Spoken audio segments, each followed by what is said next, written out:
Assistant professor of pathology और आज मैं आपको बेसिक जो है पॉइंट ऑफ व्यू था कि आपने पर्सनल प्रोटेक्टिव इक्विपमेंट्स जो हैं वो कोरोना के लिए हम लोगों के लिए क्या इम्पोर्टेंट है और क्या नहीं इम्पोर्टेंट, हम क्या एक्स्ट्रा यूज़ कर रहे हैं और कितना हमें लिमिटेड रहना है अपने रिसोर्स। ठीक है, पर्सनल प्रोटेक्टिव इक्विपमेंट्स होते क्या हैं? Occupational safety and health administration OSHA ने कहा है कि स्पेशलाइज्ड क्लोथिंग और इक्विपमेंट्स जो कि एम्प्लॉय पहने अपनी प्रोटेक्शन के लिए अगेंस्ट इन्फेक्शन। ठीक है,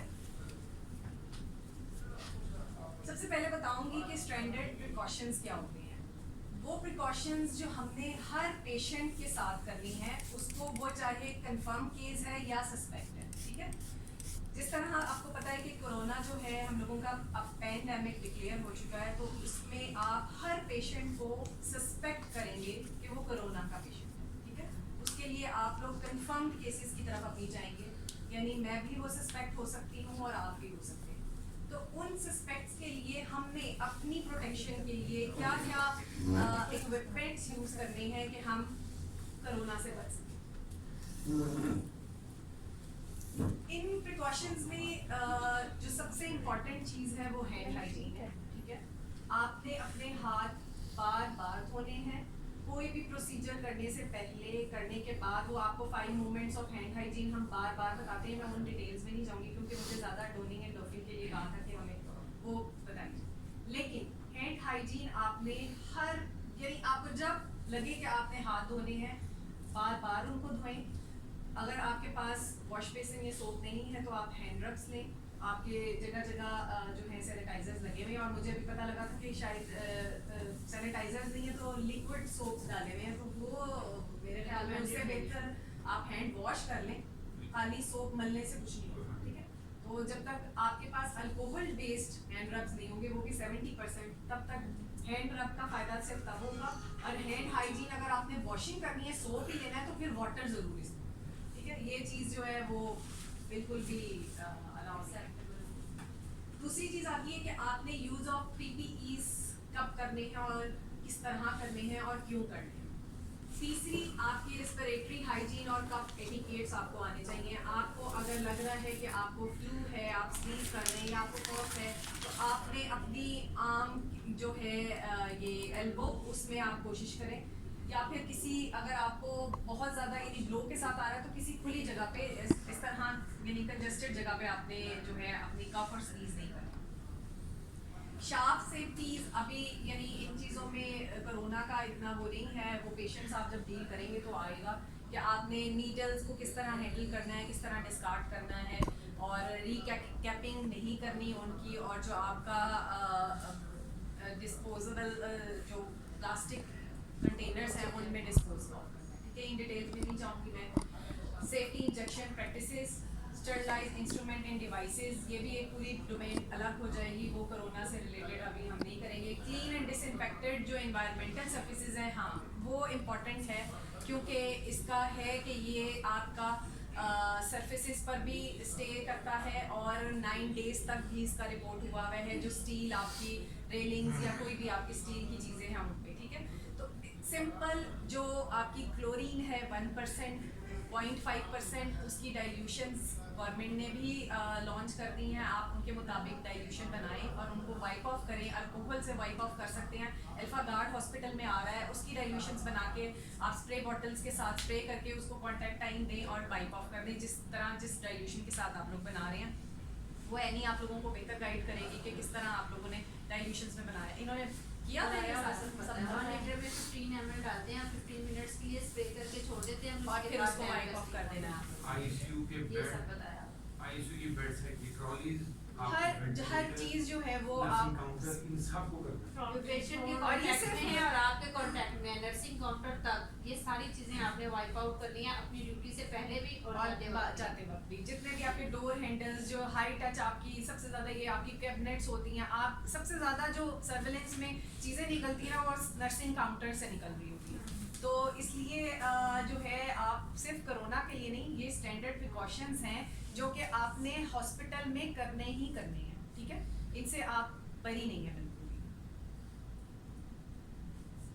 अब ये है कि जो इन्फेक्शन है वो किन मोड से ट्रांसमिट होता है, हम doctors, health care providers, workers और पेशेंट टू पेशेंट, ठीक है।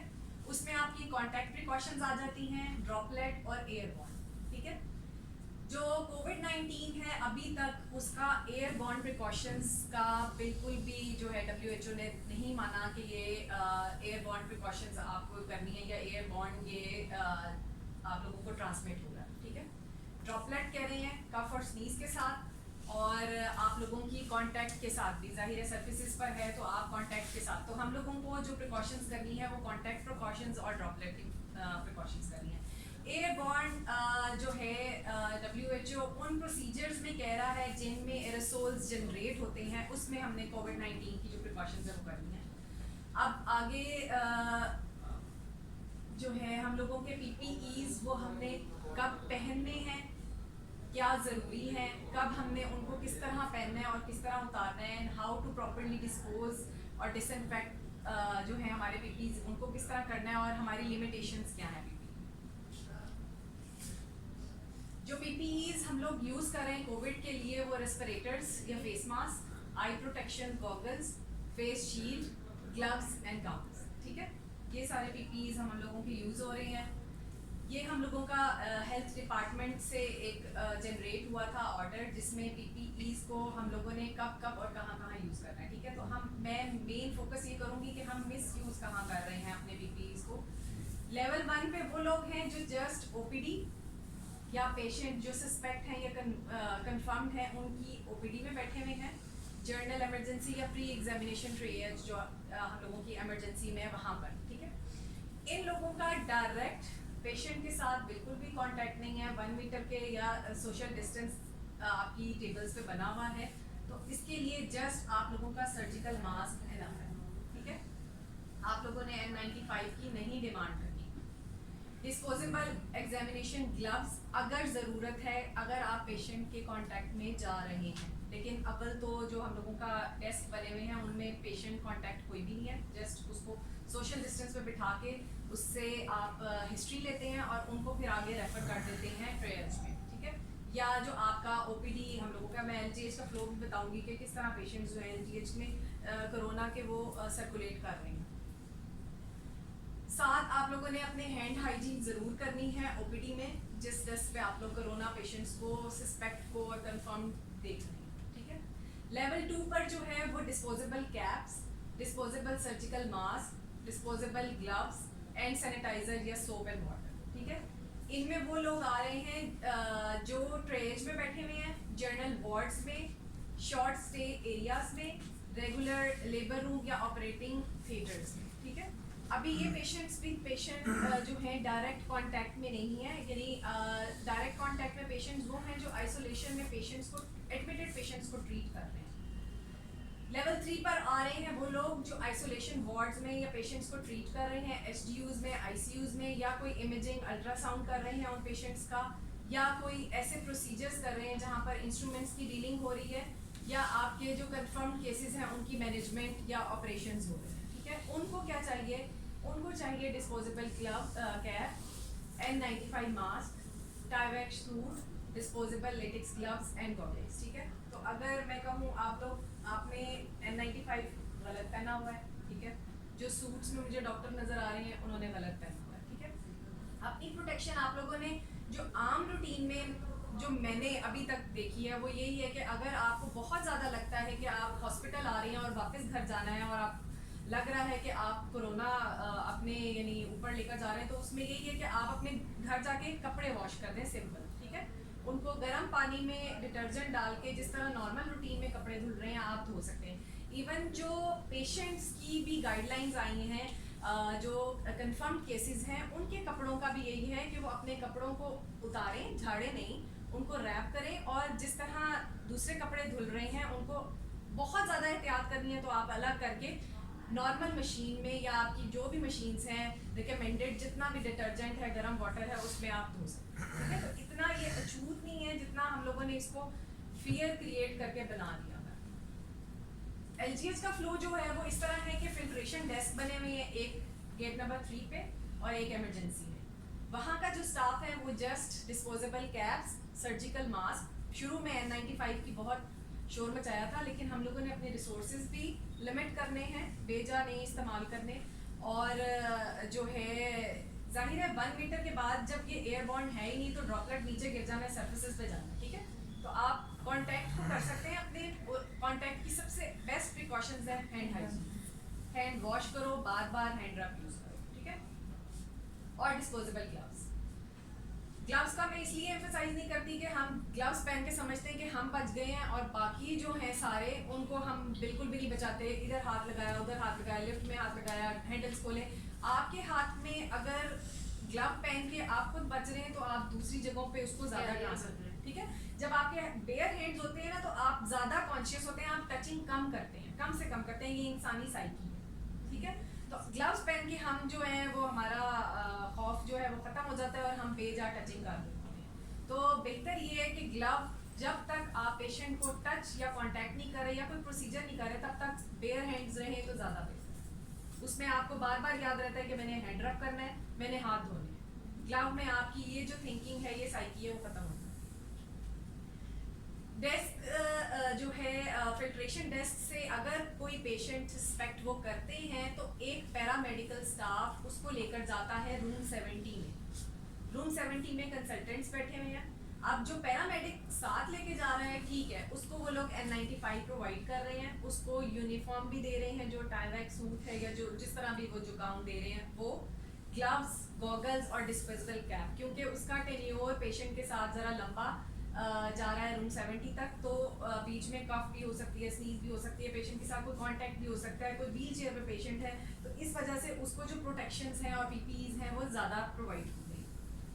नहीं तो डॉक्टर साहब ये तो बाद में जब पता चलेगा तो वो पैरामेडिक्स लेके जाएगा ना, उससे पहले जो उसके साथ कॉन्टैक्ट में है बंदा उसको भी तो होनी चाहिए ना, जो उसको अटेंड कर रहा है पेशेंट्स को पहले जब कंफर्म हो जाए तो बाद की बात है ना। देखिए जो पेशेंट जब डेस्क पे डॉक्टर्स ही बैठे हुए हैं ना, या आपका जो अगर कोई एम्प्लॉय है वो भी डेस्क पे डॉक्टर भी होगा, ठीक है, उसमें ये है कि आप पेशेंट के साथ डायरेक्ट कांटेक्ट में नहीं होते। उन्होंने सोशल डिस्टेंस इतना बना दिया हुआ है कि ना वो कांटेक्ट करे, जस्ट उससे पूछना है कि तुम्हें फ्लू है, तुम्हें कफ है, ठीक है, या फीवर है, ये 3 चीजें पूछनी है, वो सस्पेक्ट करते हैं तो वो रूम 70 में कंसल्टेंट्स के पास जाता है, ठीक है।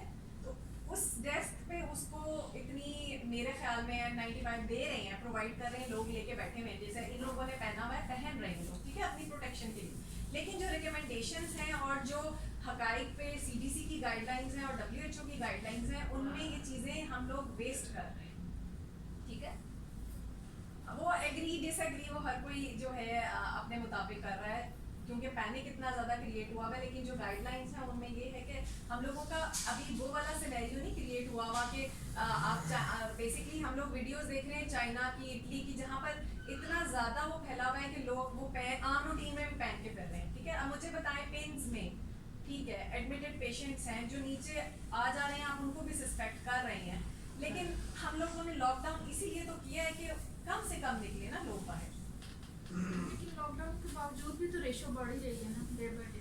देखो बढ़ रही है ना, ये देखो ना नंबर ऑफ ये तो बढ़ता जाएगा ना जिस तरह भी है, लेकिन ये है कि जो रिकमेंडेशन जो गाइडलाइंस है हमने उनको फॉलो करना ही करना है। आप अगर पेशेंट के साथ, इवन वो कहते हैं कि आपका कंफर्म पेशेंट भी है ना, आप उसके साथ सोशल डिस्टेंस पे हो तो आपको ज़रूरत ही नहीं है, क्योंकि वो ड्रॉपलेट है, उसने नीचे वायरस ने उस तरह आप तक पहुंचना ही नहीं है अगर आप सोशल डिस्टेंस पे। 70 रूम नंबर में जो डॉक्टर्स और कंसल्टेंट्स बैठे हुए हैं उनको disposable caps N95, disposable medical जो यूनिफॉर्म है वो, गाउन्स और ग्लव्स, गॉगल्स दिए, ठीक है। जो आइसोलेशन, जब वो सस्पेक्ट केस है, अभी कंफर्म नहीं है, उसका PCR नहीं गया, तो उसको एक आइसोलेशन रूम या एरिया में वो उन्होंने वार्ड क्रिएट किया, वहाँ पे भेज दिया जाता है। और वहाँ पर भी जो आप लोगों के पेशेंट की चीज़ें हैं वो डिस्पोजेबल कैप, N95 और डिस्पोजेबल ग्लव्स, ठीक है, उसको गाउन वगैरह वो नहीं अभी प्रोवाइड कर रहे। अगर पेशेंट एडमिट होता है तो हमारी लेवल 3 जो आपकी प्रिकॉशंस है कि पेशेंट ICU या SGU में है तो वो उसको तीनों जो हैं गाउन्स, गॉगल्स और आपका टाइवैक सूट और N95 डिस्पोजेबल कैप्स वो सारी प्रोवाइड की जा रही है, ठीक है। और अगर अभी तक कोई ब्रोंकोस्कोपी या इस तरह के इंटरवेंशंस जो हैं वो अभी नहीं हुई हमारी कोई भी, यानी LGH में लेकिन उनकी भी प्रोटोकॉल्स जो हैं वो फुली आप लोगों ने इक्विप्ड होकर ही ये प्रोसीजर्स करने हैं। जो हम लोगों के PPEs हैं उनका मेन जो 3 चीज़ें फैक्टर्स अफेक्ट करती हैं वो ये हैं कि आपने एक तो आपका एक्सपोजर कितना है उसके मुताबिक यूज़ करनी है, ठीक है। जिस तरह मैं बार बार कह रही हूँ कि मुझे अभी फ़िलहाल N95 की ज़रूरत नहीं है क्योंकि आई एम नॉट एक्सपोज्ड, ठीक है। सोशल डिस्टेंस है और अभी यहाँ पर कोई कंफर्म केस नहीं है, सस्पेक्ट है, लेकिन सोशल डिस्टेंसिंग की वजह से मुझे इसकी ज़रूरत नहीं है। सेकंड ये कि वो ड्यूरेबल है और अप्रोप्रिएट है आपके साइज़ के मुताबिक और उसकी ड्यूरेबिलिटी, यानी ये क्वेश्चन आ रहे हैं कि रेस्पिरेटर्स का क्या है, कपड़े का क्या है, मास्क और जो आपका double ply, single ply, triple layer, इनकी आपकी अप्रोप्रिएशन होनी चाहिए। थर्ड ये कि वो आपको फिट है, आपने मास्क यूज़ कर रहे हैं तो उसका फिट टेस्ट है, आपके गाउन्स, गॉगल्स वगैरह आपको फिट हैं, आपकी शील्ड जो है वो आपको प्रॉपर कवर कर रही है या नहीं कर रही। डॉनिंग डॉफिंग की जो एक वीडियो है वो आप देख लें और फिर उसके बाद डेमो एक दफ़ा एनी आपको बता देगी कि किस तरह हमने मास्क वेयर करने हैं, चीज़ें हैं सारी। इसका वॉल्यूम हो रहा है।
यानी आपके पास सारे PPEs अवेलेबल हो, आपके पास हैंड सैनिटाइज़र ज़रूर हो साथ, आपके पास वो डॉफिंग के लिए है कि आपकी डस्टबिन आपके पास हो जो जिसमें आपने वेस्ट करना है, और सबसे इम्पॉर्टेंट आपके पास इतनी एरिया जगह हो कि आप कंफर्टेबली उसको पहन सकें और उतार सकें, ठीक है। When you have a dawning area, it's going to be outside the patient's room or outside the isolation room, where you have all your equipment, you have your hand hygiene station, you put things on safely and take things off. Before you start, you also want to think about, well, what do you have on your person? Do you have jewelry such as watches, rings, earrings, necklaces? You might कोशिश करें आजकल अपनी ये सारी accessories आप ना where करें। If you have long hair, you're going to want to put that hair up. Alternatively, in addition to that, you can wear a hair bonnet. And if you have a beard or facial hair, you're going to need to shave that off so that you can appropriately have a good seal with your N95 mask. So let's move on into the donning procedure. The first thing we need to do is the cornerstone for PPE is good hand hygiene. And the way I think of hand hygiene is I usually do 2-3 pumps. And it should take about 20 seconds. I start off इतना by हो कि rubbing आपका ये my cup जो बनता है hand hand in का the उसमें back. आपका You रब get हैंड रब really हो। good contact between the two palms. And then I move to the back and I go in between my digits with the opposite hand down to the web spaces. And I'll repeat that with the other side. Same thing, really getting in between those fingers. Remember your thumbs now, they stick out, so you want to do those individually by rotating them in the opposite palm for both of them. And then don't forget the tips of your fingers. In order to get the tips of the fingers, I will rub them in a circular fashion in the opposite palm. And do the same for the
भी हैं उनको भी आप nose के साथ, मैंने देखा है लोग खाली इस तरह लगाया होता है तो उनकी जो जगह होती है तो अपनी नोज़ जो है उसके The last part really is checking for any air leaks. And to do that, इसका exhale. फिट टेस्ट ज़रूर करना है आपने जब भी N95 आपको रिकमेंडेड जहाँ पर है वहाँ पे पहनने के लिए आपने उसको फिट करके और इनहेल करना है, देखना है कि उसकी सकिंग हो रही है और फिर एक्सेल करना है अपने हाथ रख के कि आपकी कोई एयर बाहर से फ्लो नहीं कर रही। Masked up, you're molded and sealed. The next step is going to be the face shield for the goggles.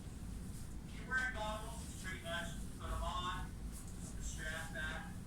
You need to go over glasses where eyewear.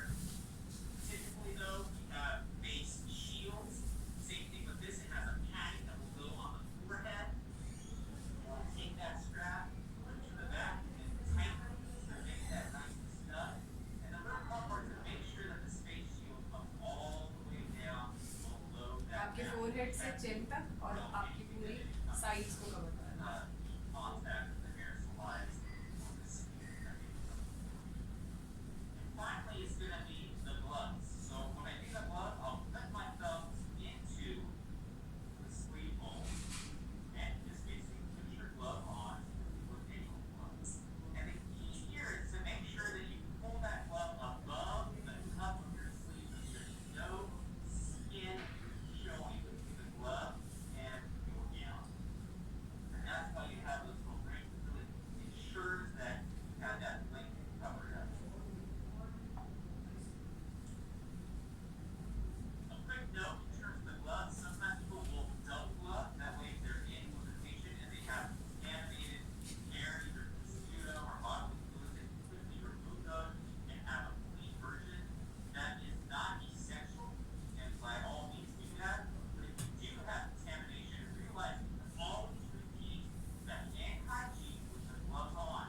So if these become contaminated, I'll just go back to my hand hygiene so that you keep contaminated these gloves. यानी ये step हम gloves पहन के नहीं कर रहे होते हैं आमों ठीक है, यानी वो ग्लव्स के ऊपर भी उसने hand hygiene. Okay, let's go over how to remove or doff your PPE.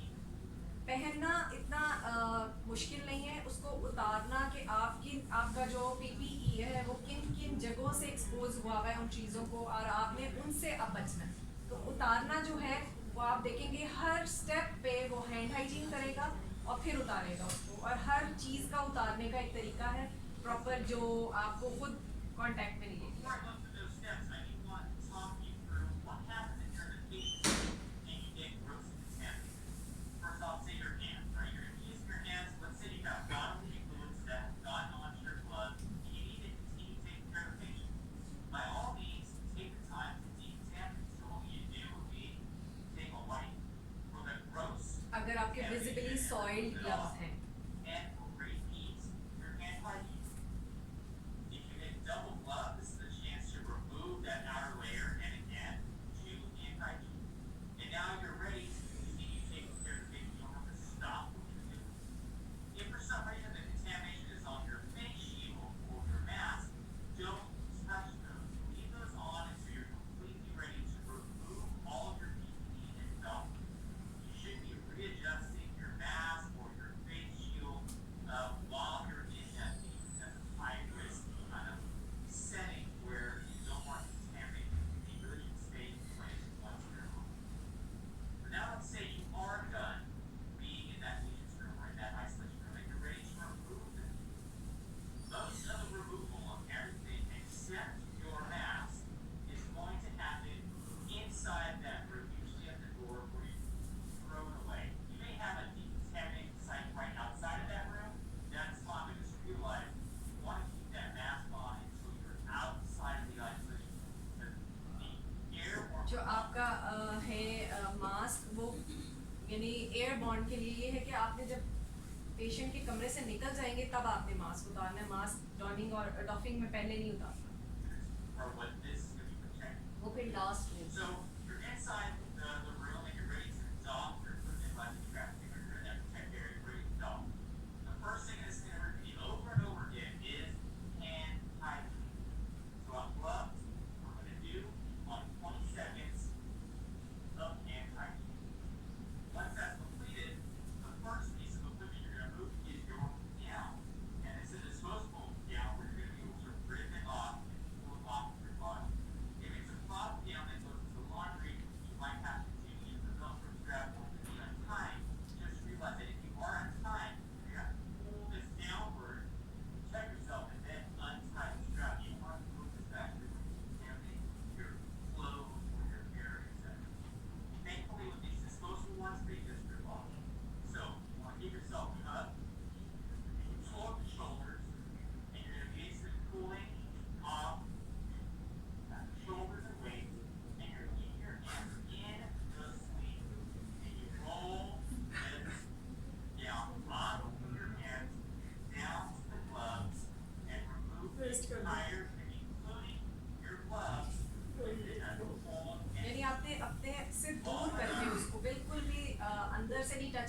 हैं बाहर से उसको उतार के। At this point, remember, repeat and hygiene. So, repeat and hygiene, 20 seconds, good cleaning. Once that's completed, the next step is the face shield. There's a couple ways to do this. Grab the front of the mask and pull off like this. Grab from the side and pull back. I kind of like with the front aspect, but I think the side aspect, I don't want to go back here. Again, I don't want to contaminate my hair. We're going to do this on the side of the front, pull it off away from me, and throw it into the trash. Side से आपने Now, निकालना है this one again, what's the next step?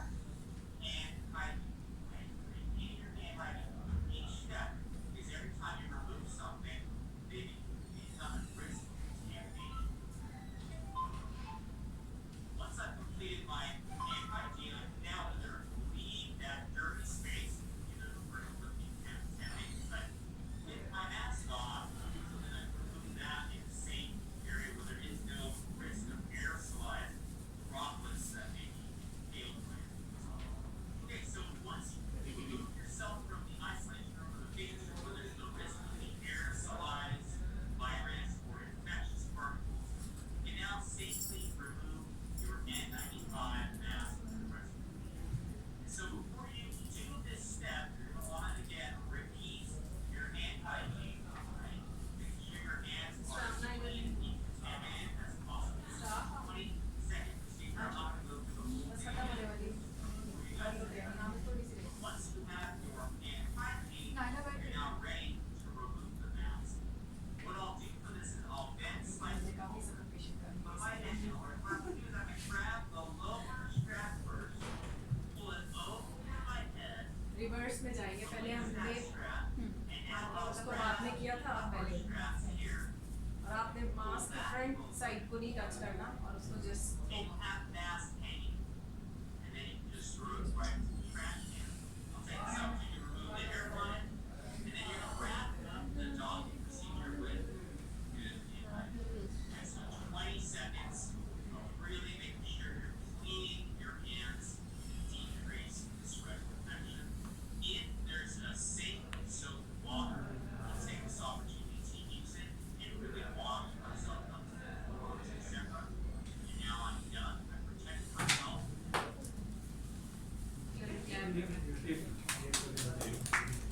आप ये तुम सबने देखी जितनी भी समझ आई है इस वीडियो की, जो आईसीयू में लड़कियां काम कर रही हैं तीनों फ्लोर पे, उनके लिए ये लाजमी है कि N95 पहने। जिन्होंने सक्शन करनी है, नर्व्स करनी है, ट्यूब डालनी है, ट्यूब निकालनी है, टेट्रोस्कोपी से खेलना है, उन्होंने ये करना है। तो अगर वो N95 की डिमांड कर रही हैं, वो गाउन की डिमांड कर रही हैं, तो वो ठीक है। जो लड़कियां कोल्ड वार्ड में काम कर रही हैं, जहाँ पे कोई सिक पेशेंट नहीं है, इंट्यूबेशन नहीं करनी, सक्शनिंग नहीं करनी, नर्व्स वगैरह का चांस कम है, ये डिस्टेंस से करना है या एक आधे मरीज में करना है, उनके लिए जो आपका सर्जिकल मास्क है वो इनफ है।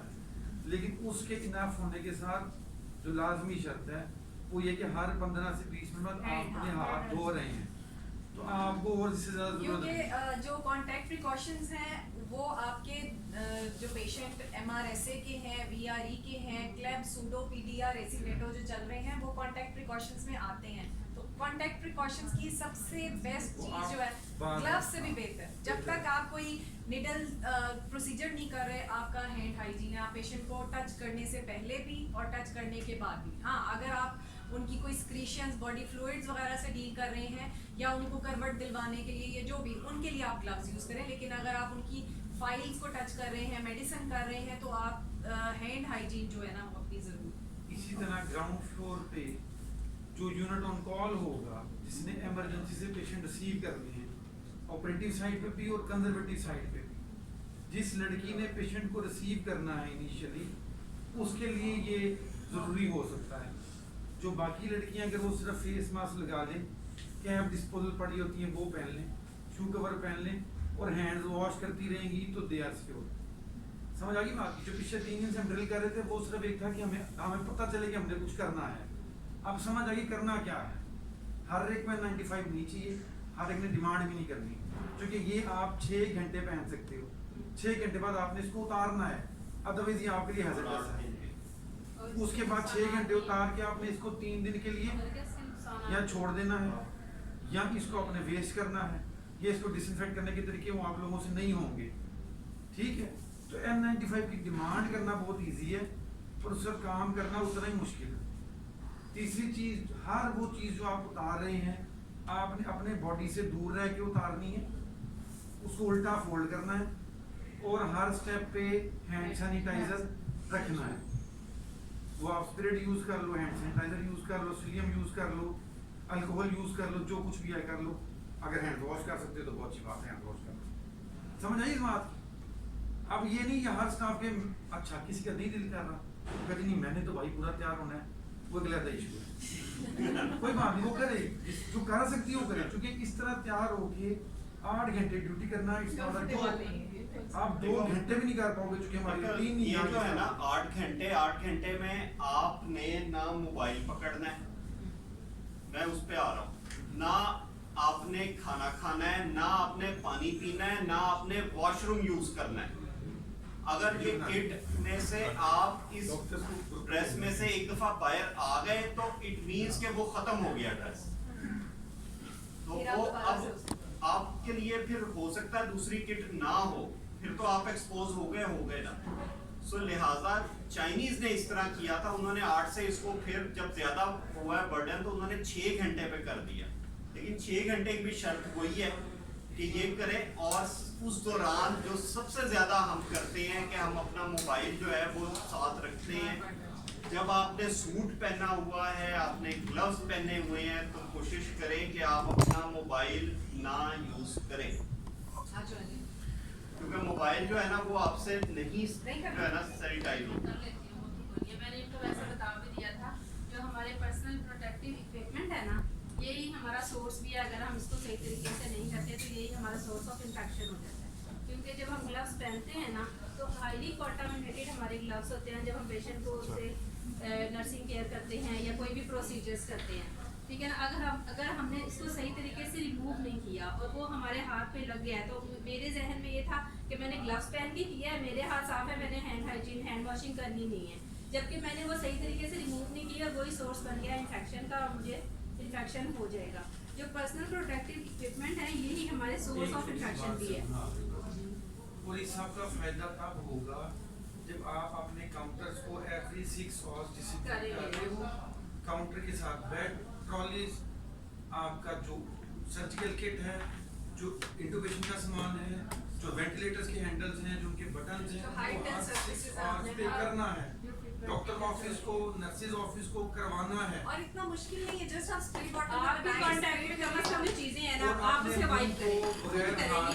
इस टाइम से छोड़ने के लड़के ने करना है या नर्स ने करना है, आप जितना करेंगे आप अपने आपके कांटेक्ट में नर्सिंग काउंटर है, आप जब आए तो ये ना सोचेंगे प्रीवियस शिफ्ट करके गई है, आपने आके हर चीज वहाँ से रिमूव करनी है और डिसइंफेक्ट करना है, और जब आपने जाना है तब देन आपने डिसइंफेक्ट करके जाना है, क्योंकि हो सकता है जब आपने डिसइंफेक्ट कर ली है या नहीं किया, ओवर दिया, फिर आपने टच किया और ऐसे ही आप घर चले गए, ठीक है ना। तो आपने 2 शिफ्ट में एक शिफ्ट में 2 टाइम्स जो है नर्सिंग काउंटर को जो है वो डिसइंफेक्ट करना है और प्रॉपरली डिसइंफेक्ट करना है। आते स्प्रे करो, चीज़ें रिमूव करो, स्प्रे करो, और स्प्रे करने के बाद 15 मिनट्स का कॉन्टैक्ट टाइम दो और देन डैम टेस्टिंग करो, फिर अपना काम शुरू कर लो, ठीक है। जब आप जाने लगे हैं ओवर देने के टाइम में तो देन आपने सारा स्प्रे करवाना है, और 15 इस तरह अगर होगा तो हम खुद इन्फेक्शन से बच जाएंगे। इस बार अब जैसे पेशेंट के वो साइड टेबल होती है, वो सबसे ज़्यादा नर्सिंग यूज़ करती है, वहीं पे फाइल पड़ी होती है, वहीं पे सारा कुछ होता है, बार बार आके उसके ऊपर नर्सिस ही कुछ ना कुछ लिख रही होती है।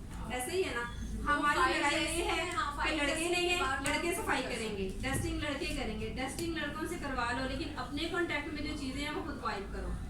मैं तो होंगी तो खुद वाइप करूंगी, मुझे तसल्ली होगी कि मैंने खुद साफ किया, मैंने कहाँ टच करना है और मैंने प्रॉपरली किया। तो लड़का आएगा जो बाथरूम में कपड़ा वो मार रहा है सिंक के ऊपर, वही आपके ट्रॉली पे मार जाएगा, वही नर्सिंग काउंटर में मार जाएगा। तो उसको क्या पता कि कैसी डाइल्यूशन है, कितना प्रॉपर टाइम देना है और किस तरह वाइप करना है। वाइप करने का भी जैसे सरफेस है ना, तो किसी ने स्नीज किया या कफी किया तो ड्रॉपलेट जो ड्रॉप्स एक्सक्रीशंस के पड़ गए हैं वो जब तक रिमूव नहीं होंगे वायरस वहाँ पे रहेगा 9 डेज तक उसकी है। जिन चीज़ों आप डील कर रहे हैं। वो नहीं, तो अगर स्टिशंस वहाँ पे लगे ही हैं तो आपने उनको वाइप आउट करना है, तो उनका वाइप आउट करने का पूरा तरीका है।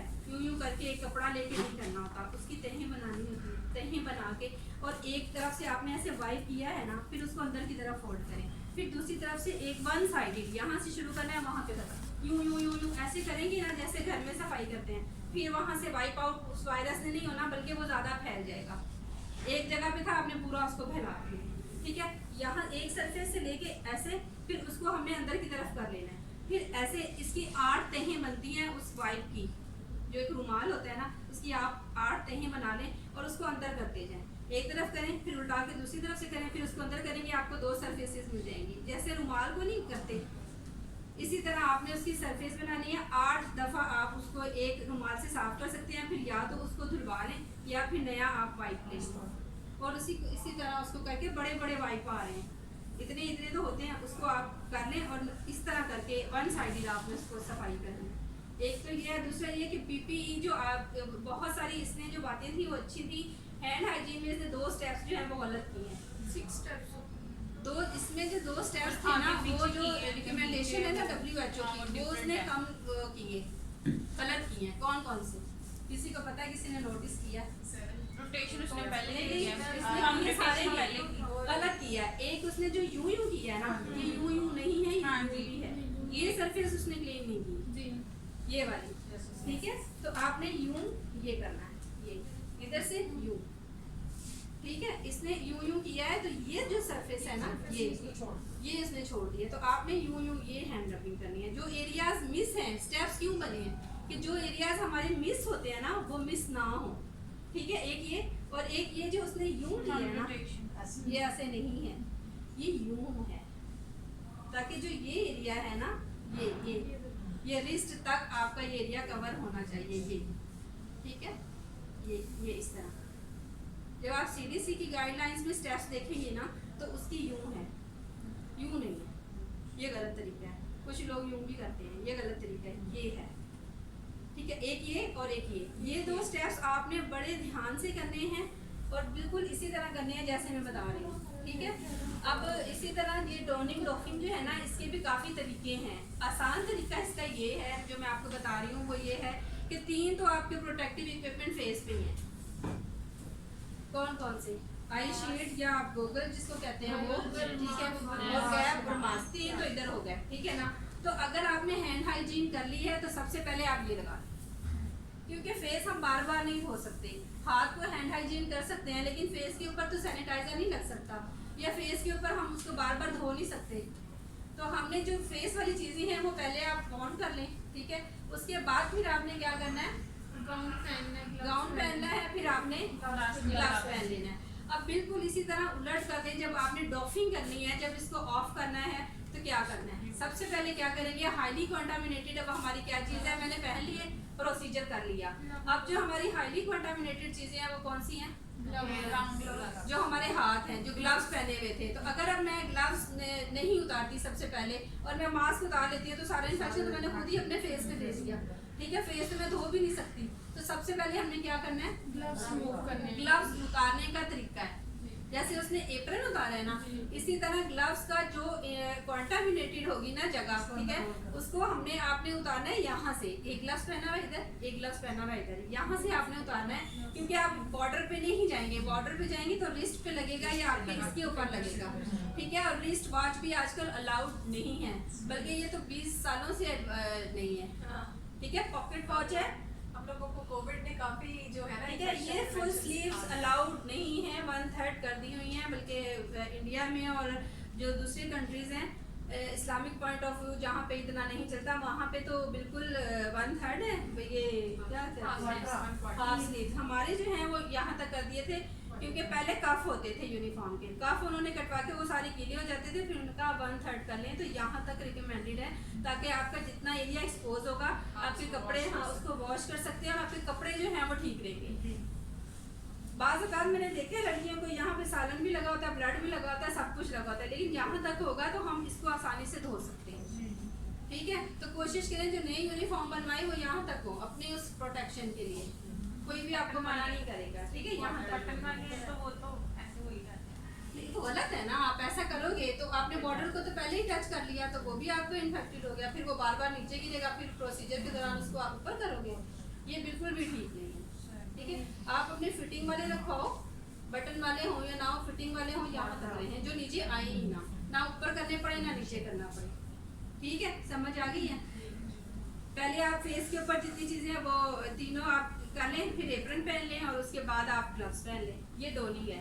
डोफिंग में क्या है कि सबसे पहले आपने रिमूव करने हैं अपने ग्लव्स, उसके बाद फिर देन आपकी कंटामिनेट चीज कौन सी है? गाउन है। तो आपने इसी तरह पहले जैसे ग्लव्स उतारे हैं उनका तरीका है प्रॉपर, मैं आपको बताती हूँ, वो ऐसे करना है और उसके बाद आपने गाउन उतारना है। गाउन भी जो इन्फेक्टेड कंटामिनेट होगा वो आप ऐसे उतारोगे और जो आउटर जो आपके साथ टच कर रही थी ना वो आपने बाहर कर लेना। जो पेशेंट के साथ टच हुई है, आपको लगता है इसके ऊपर कुछ लगा है या नहीं भी लगा, तो आपने उसको अंदर कर लेना है ताकि वो इन्वायरमेंट भी जो है वो सेफ रहे, या जिसमें आप फेंक रहे हो वो भी अगर किसी चीज़ के साथ टच करता है फेंकते हुए भी, तो आउटर सरफेस अंदर होगी और इनर वाली बाहर आ जाएगी, तो वो आप उससे सरफेस को सेफ कर सकते हो, इन्वायरमेंट को भी ठीक रख सकते हो।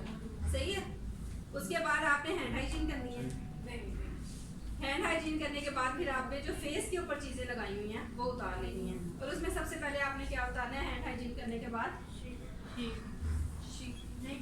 पहले क्या उतारना है सबसे पहले? अगर तो प्लास्टिक की ये है तो ये उतारोगे, वरना पहले मास्क उतारेंगे। ठीक है, मास्क उतारने के बाद फिर आप कैप उतारेंगे और फिर आई। ठीक है, उतारने के लिए पहले मास्क, आईज और फिर देन सरफेस सारा। मैंने कहा आगे से नहीं होने का। अच्छा, हाँ, ऐसे नहीं करना। सोचे कि आपने इस जगह पे पढ़ा, अब लड़कियां पीछे से डिमांड क्या करती हैं कि जी N95 का पता है कि इतनी सफोकेशन होती है। COPD के पेशेंट को स्ट्रिक्टली मना किया है N95 मास्क, N99 मास्क नहीं देना। फिटिंग चेक करते हैं बाकायदा कि एयर इधर उधर लीक तो नहीं करेगी। उसका मतलब क्या है? हमारी एयर में 21% सिर्फ ऑक्सीजन होती है, ठीक है, जो हम लेते हैं। अब जब हमें मास्क लग गया, एयर टाइट है, तो हमने जो ऑक्सीजन ली उसके बाद जो हम वापस भेज रहे हैं वो क्या है? CO2 रिटेन रह जाएगी मास्क में, वही हम लेंगे। तो हमने 21% कब ली ऑक्सीजन, उसके बाद तो हमारी ऑक्सीजन का लेवल कम होता जाएगा और हमें इतनी सफोकेशन हो जाएगी कि हम भी कुछ अरसे के बाद वायरस से नहीं मरेंगे, इस तरह होके मर जाएंगे। हाँ, ठीक है। और ये हर वक्त 24 घंटे पहन के नहीं रखना है। N95 मास्क नहीं पहन के रखना। 20 मिनट्स के लिए वो कहते हैं कि जब आप पेशेंट से कांटेक्ट करें तो उसके बाद आपने रिमूव करके और सांस लेना है। इवन जो कंफर्म केसेस हैं और जो घर में आइसोलेट हुए हुए हैं उनको भी N95 नहीं दे रहे। उनको सिर्फ सर्जिकल मास्क, वो भी इसलिए कि वो अगर कफ और स्नीज करते हैं तो बाहर आइसोलेट, क्योंकि वो आइसोलेटेड है। हमारा मेन जो मकसद है वो पेशेंट को आइसोलेट करना और उससे डिस्टेंस रखना, सोशल डिस्टेंस। ठीक है, अपनी लड़कियों के जिनकी स्टाफ नर्सिंग डॉक्टर सब उनके टेस्ट होना जरूरी नहीं सब नहीं वो आप एंड जब ये पैंडेमिक खत्म होगा ना तो आप सब पॉजिटिव ही होंगे। 100% डाटा जो पब्लिश होगा बाद में उसमें डॉक्टर्स, पैरामेडिक्स, अलाइड सारे ये 100% जो लोग काम कर रहे हैं वो तो होंगे ही होंगे। ठीक है, इसलिए परेशान ना हो आप। अपने इस्लामिक पॉइंट ऑफ व्यू से भी सोचें कि अल्लाह ने इंशाल्लाह बेहतर करेगा। और जो प्रोटेक्शंस हम लोगों की WHO CDC की रिकमेंडेड आ रही हैं उन पर हम मेन फोकस करें, बजाय इसके कि ये पैनिक हो जाए कि मुझे हो जाना है और मैंने मर जाना है और हमें ये चीज़ दे दो, हमें ये चीज़ दे दो, हम सारा कुछ पहन लें, तो उस चीज़ से फ़ायदा नहीं होगा। आपने टारगेटेड रहना है, जो चीज़ जैसे हो रही है उसके मुताबिक चलना है। ठीक है, तो यानी पेशेंट जो कंफर्म्ड है उनके लिए भी जस्ट सर्जिकल मास्क है कि वो सिर्फ अपने रूम में आइसोलेट हो जाए और सर्जिकल मास्क पहने। N95 उनको भी नहीं कहा। लेकिन ये N95 मास्क जो है ना ये इतना आसान नहीं है अप्लाई फेस के ऊपर करना है। मुझे तो हैरत होती है जो 8-8 घंटे 6-6 घंटे लगाता है। इसमें से रिलीज करनी होती है एयर को, खुद से आपने सांस लेनी है और डीप ब्रीथ लेनी है। और इसका बताते हैं कि इसके साइड इफेक्ट कितने हैं, क्या है। अभी तो आप प्रिवेंटिव मेजर्स दे रहे हैं कि वायरस से आप बच जाएंगे। तो आप देखो ना, अभी तो कोरोना पैंडेमिक हुआ है तो हमें अलर्ट हो गया ना, रेड अलर्ट हो गया। तो आप देखो कि हॉस्पिटल में ऑलरेडी कितने बैक्टीरिया और वायरस के पेशेंट कितने फिर रहे ठीक होते हैं ना, उनसे तो हम इतना वो नहीं करते। क्यों नहीं करते? हमें सोशल डिस्टेंस ऑलरेडी इतना ही हॉस्पिटल्स के अंदर रखना चाहिए। लेकिन हम तो मिलते भी हैं और डिसीज भी होती हैं और सारा कुछ होता है, ये तो नहीं फिर होना जिसने चाहिए। कोरोना जो पॉजिटिव आ गया उसके बाद वो ठीक हो गए, फिर वो आइसोलेशन में रहते हैं। नहीं नहीं, जब वो इनकी इन्फेक्टेड पीरियड खत्म हो जाता है 14 वो days के layer बाद जल्दी ही। मैंने के बाद इसका पता चल गया, इसका ना इसके 14 days के बाद ये ये देखा है मैंने, जो मुझे लगाया कि ये आया ही हो गया। एक पेशेंट को है